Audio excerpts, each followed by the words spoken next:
Welcome to At the Coach's Table Live. I'm executive coach and leadership psychology expert Phyllis Reagin. I'm a former studio exec turned high impact coach, and I help leaders, executives, creatives, athletes out of the entertainment, media, creative industries. I'm helping them improve their confidence, clarity, influence, so they can have the impact that they desire. Today I'm going to talk about how to use one particular brain hack to help you improve your procrastination. So if you're here today, I imagine you're probably challenged in this area. I'm going to talk to you about something that's going to really help you move past procrastination. My clients, when they show up with procrastination as an issue, they typically think it's something that they're doing wrong or something that's wrong with them. So they may say things like, I'm lazy, or I don't have enough motivation. They come to coaching hoping that I have this one magical organizational hack that's going to help them get organized and beat procrastination. Well, that's really not it at all. So that's not what we're going to talk about today. We're going to talk about, first of all, what's happening in your brain when you experience procrastination and how you can use your brain to help move you away from procrastination. I recently had a client, she's a creative director at a major network, and she came to me because she really finds that she freezes around some of the most important aspects of her work. And that's really where she has to put together these pitch decks. And whenever it's time for her to do this, she can't seem to do it. It's not until the last minute with intense pressure, and she's probably not putting out the best of what she could, but she gets it done. And she really wants to stop this. She feels like it's a really bad habit, and she's looking for some kind of organizational system that will help her not do this. So this is what we focused on instead. We focused on what was happening to her in that moment. When she was experiencing procrastination, what was really happening for her was she felt like those pitch decks were going to be judged. So there was something really negative about doing the pitch deck that was now happening inside of her brain, and she was stuck on whether she knew it consciously or not. She was worried about the criticism and the judgment. So what's happening in your brain when you have procrastination as a challenge? Your amygdala is your brain's threat system. It's the warning system. It sends off the red, blaring lights telling you something is a threat. When you're doing a task or a project or something maybe you haven't actually tried before, your brain is scanning for threats, not opportunities. And as it scans for threats, it's looking for things that you could do imperfectly. Maybe you'll be judged by, criticized by, some kind of negativity. So it sends off this alarm system. Beep, beep, beep, beep. Threat, threat, threat. And then what happens next is, as your amygdala is activated, your body is flooded with cortisol and adrenaline. These are the same brain chemicals that tell your body to run, literally, physically run. And so what happens is you have that task, you feel like your brain's telling you it's a threat, it's flooding you with these chemicals that's activating your stress response. So of course you don't want to do it. Of course you back away from it. It is you literally running away from it. So that's what we want to turn off, because we want your prefrontal cortex, where your logic and your planning takes place and your focus and flow is going to happen from there. We want that back online.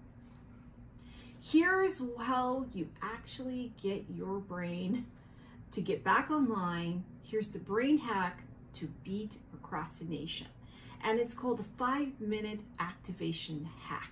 So I'm going to go through the different steps to make this happen. Step 1 for you is you're going to label the resistance that you're feeling.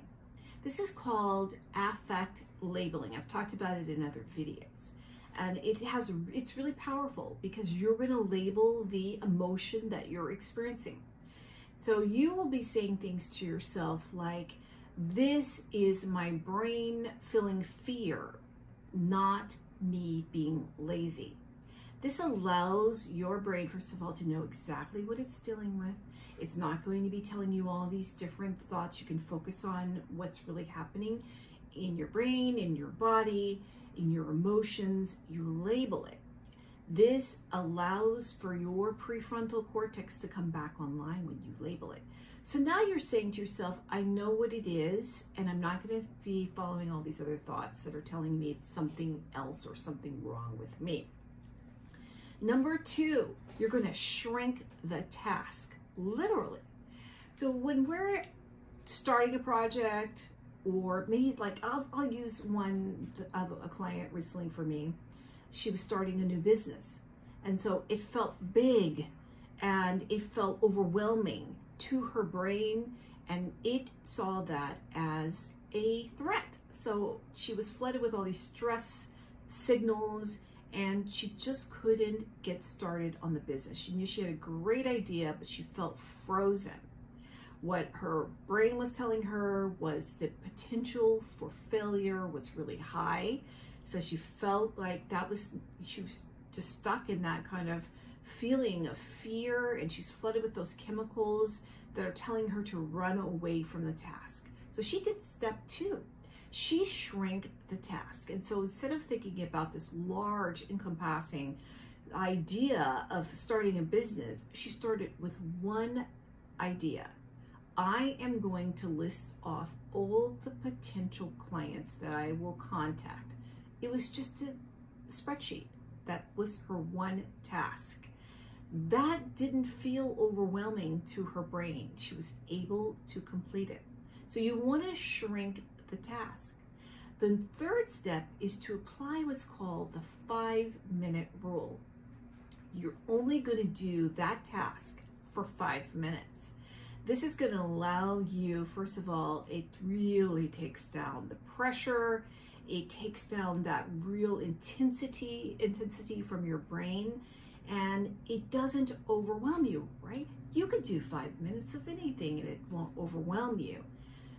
I just did this recently. So I am writing a book manuscript, and I thought I'd really shrink the task. So I knew that I was just writing the first section of my manuscript. So I knew exactly how many pages I needed. And I told myself that I would be focused on this for 4 hours every Wednesday. But guess what happened? Distractions that I created that always seemed more important than me actually committing to those 4 hours. So I knew immediately what was happening was it was still too big. It was still too much for my brain. It was overwhelming me. So instead, I applied this 5-minute rule, and I told myself that I would write on this manuscript 5 minutes every day. That's exactly what I did. But guess what happened?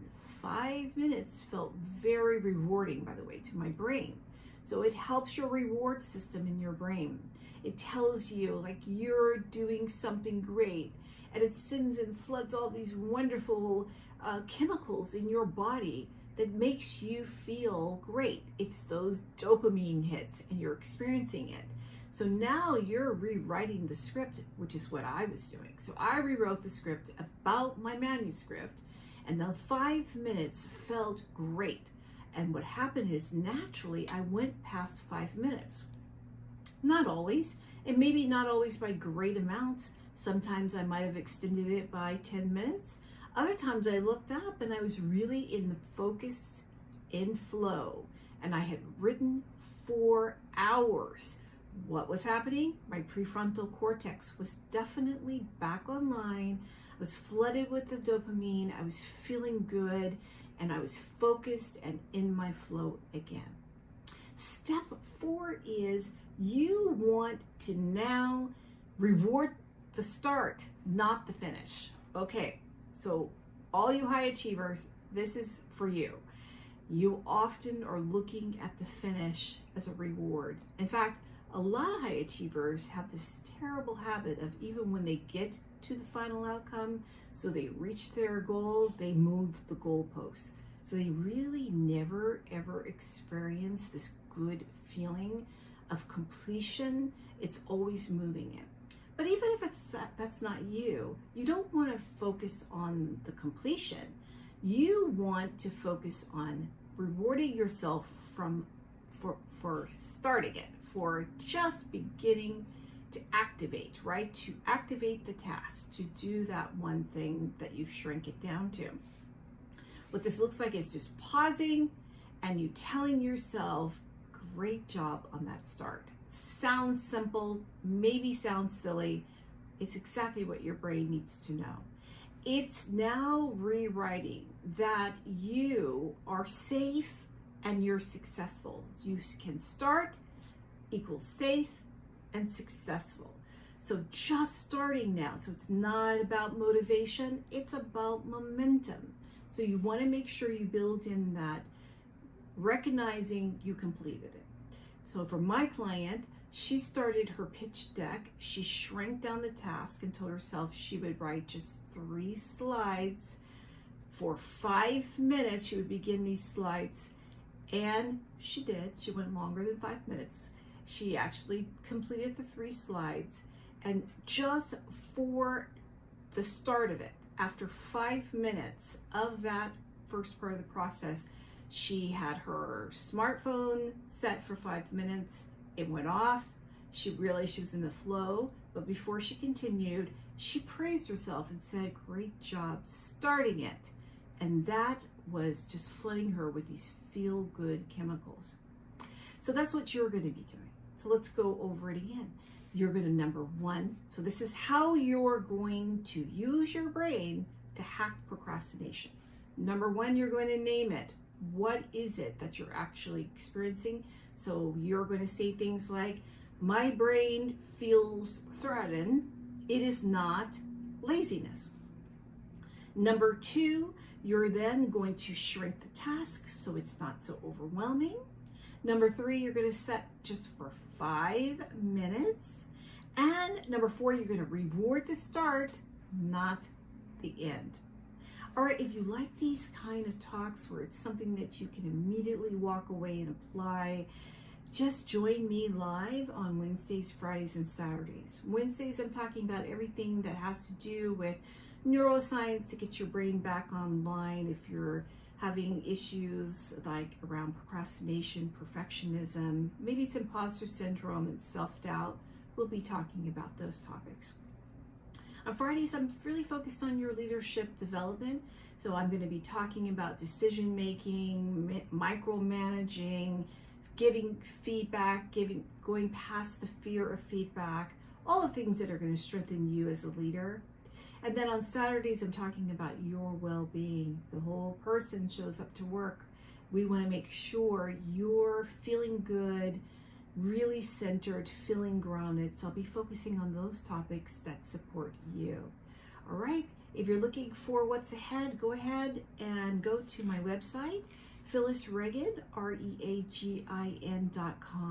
Go to the live events tab and you'll find the November calendar there. You can download it and know what's ahead. I look forward to seeing you on Friday and possibly Saturday. Thanks for joining me. If you have any questions or you want any more support around coaching, go to my website, phyllisreagin.com, and you can find out all the ways that you can actually work with me